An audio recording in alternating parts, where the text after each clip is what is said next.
নমস্কার বন্ধুরা, আজকে আমি আপনার সামনে শেয়ার করতে চলেছি পাঙাশ মাছের টক ঝাল একটা রেসিপি। তাহলে বন্ধুরা প্রথম থেকে ভিডিওটা শেষ পর্যন্ত দেখতে থাকুন, আশা করি আপনাদের ভালো লাগবে।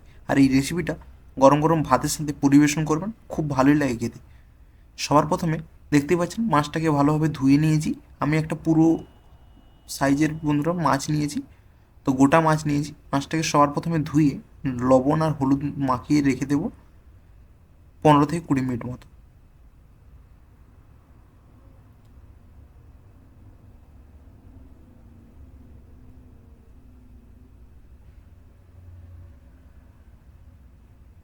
দেখতে পাচ্ছেন আমার লবণ আর হলুদ মাখানো হয়ে গেছে। এরপর গ্যাস জ্বালিয়ে গ্যাসে একটা কড়াই বসিয়ে দিলাম। আর এখানে বন্ধুরা দেখুন আমি আলু দিচ্ছি, আপনারা আলু নাও দিতে পারেন। এরপর কড়াইয়ে সরিষার তেল দিলাম, আর এখানে দেখুন মশলা নিয়েছি। আর এখানে বন্ধুরা দেখুন তেল আমার গরম হয়ে গেছে। এরপর আমি একে একে মাছগুলো ভেজে নেব। আমার কড়াইটা যেহেতু ছোটো, তাই একবারে সব মাছ ভাজা সম্ভব না, তাই আমি এক এক করে বেছে বেছে করে ভেজে নিচ্ছি। আর এদিকে দেখুন পেঁয়াজ আর রসুন আর কাঁচা লঙ্কা একটা বেটে একটা পেস্ট বানিয়ে নিয়েছি, দেখতেই পাচ্ছেন।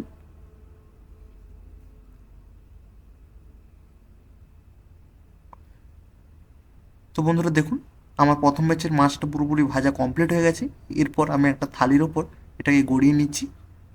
এরপর আমি একইভাবে দ্বিতীয় ব্যাচটাকেও ভেজে নেব।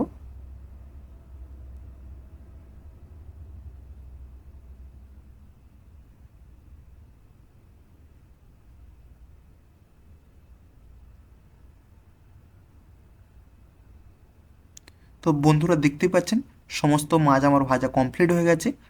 এরপর ওই তেলে যে আগে থেকে কেটে রাখা আলুগুলোকে ফ্রাই করে নেব। এই সময় লবণ আর হলুদ কিছুই লাগবে না বন্ধুরা, যেহেতু মাছ ভাজার লবণ আর হলুদ আগে থেকে দেওয়া ছিল, তো তাই এখানে কোনো দ্বিতীয়বার দেওয়ার কোনো প্রয়োজন নেই। তো দেখতেই পাচ্ছেন আমার আলুগুলো পুরো ফ্রাই হয়ে গেছে। এরপর এটাও একটা পাত্রে গড়িয়ে নিচ্ছি আমি।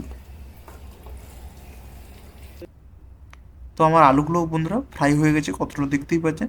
এরপর ওই তেলে কিছু আমি গোটা গরম মশলা দিয়েছি, যেমন গোটা জিরে আর তেজপাতা, শুকনো লঙ্কা। এরপর একে একে বন্ধুরা আগে থেকে যে কুচি রাখা পেঁয়াজগুলোকে দিয়ে দিয়েছি বন্ধুরা। তো পেঁয়াজগুলোকে খুব ভালোভাবে বন্ধুরা ফ্রাই করে নিতে হবে। এরপর আদা রসুন আর কাঁচা লঙ্কার বাটা যে পেস্টটা করে রেখেছিলাম সেটা এর উপর দিয়ে দেবো। দিয়ে বন্ধুরা খুন্তি দিয়ে নাড়াচাড়া করতে হবে।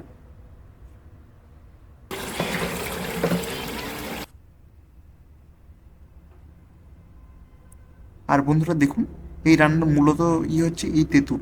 তেঁতুল বন্ধুরা আপনারা একটু দিতে পারেন, এটা একটা বেশ রান্নার মধ্যে একটা টক ভাব আসবে, আর খেতে বন্ধুরা খুব ভালো লাগে। যেহেতু বন্ধুরা এখন গরম পড়ে গেছে, তো বন্ধুরা আপনারা এভাবে তেঁতুল দিয়ে একবার ট্রাই করবেন, আশা করি আপনাদের ভালো লাগবে। তো আমি বন্ধুরা একবার এই প্রথমবার বানিয়েছিলাম, আমার তো খুবই ভালো লেগেছে, আপনারা একবার অবশ্যই ট্রাই করবেন। এরপর তেঁতুলটা দিয়ে দেওয়ার পর তারপর ভেজে রাখা যে আলুগুলো এর মধ্যে দিয়ে দিচ্ছি। দিয়ে তারপর বন্ধুরা এই মশলাটাকে আমি ঢাকা দিয়ে রাখবো 4 থেকে 5 মিনিট মতো। আর এইদিকে বন্ধুরা দেখুন ওই মিক্সিং জারে একে একে গুঁড়ো মশলা নিয়ে নিচ্ছি, যেমন 1 চামচ হলুদ গুঁড়ো, 2 চামচ লাল লঙ্কার গুঁড়ো, আর 2 চামচ জিরে ধনে গুঁড়ো। তো বন্ধুরা এগুলো আর কিছুই লাগবে না। এরপর একটা চামচ দিয়ে বন্ধুরা গুলে নিচ্ছি। তো বন্ধুরা দেখুন এদিকেও বন্ধুরা দেখুন মশলাটা থেকে পুরো তেল ছেড়ে দিয়েছে। এই অবস্থাতে আগে থেকে যে যে গুঁড়ো যে মশলাটা মিশিয়ে রেখেছিলাম সেটা আমি দিয়ে দিচ্ছি। এরপর খুন্তি দিয়ে বন্ধুরা নাড়াচাড়া করতে হবে। আর খেয়াল রাখতে হবে বন্ধুরা মশলাটা কোনোভাবেই নিচে যেন লেগে না যায়। তো বন্ধুরা দেখতে পাচ্ছেন ঝোলটা পুরো ফুটে উঠেছে। তো বন্ধুরা আমি এখনও অবধি কোনো জল ব্যবহার করিনি। তো বন্ধুরা দেখতেই পাচ্ছেন এই অবস্থাতে বন্ধুরা আমি ভেজে রাখা মাছগুলোকে দিয়ে দেবো। আমি সমস্ত মাছগুলোকে দিয়ে দিচ্ছি বন্ধুরা। দিয়ে এরপর খুন্তি দিয়ে আবার এভাবেই বন্ধুরা নাড়াচাড়া করব, যেমন বন্ধুরা মাংস যেভাবে কষান তো সেভাবেই বন্ধুরা কষাতে হবে। তো অবশ্যই খেয়াল রাখতে হবে কোনোভাবেই মাছগুলো যেন ভেঙে না যায়। 4 থেকে 5 মিনিট বন্ধুরা এভাবে কষানোর পর ফাইনালি বন্ধুরা আমি জল অ্যাড করছি। তো আপনারা পরিমাণ মতো, আপনার ঝোলের পরিমাণ মতো আপনারা জল ব্যবহার করতে পারেন। তো জল ব্যবহার করার পর এভাবে আবার খুন্তি দিয়ে একবার নাড়াচাড়া করে দিলাম। তো এরপর বন্ধুরা এইভাবেই খোলা অবস্থাতেই ফুটতে দিতে হবে 7 থেকে 8 মিনিট মতো।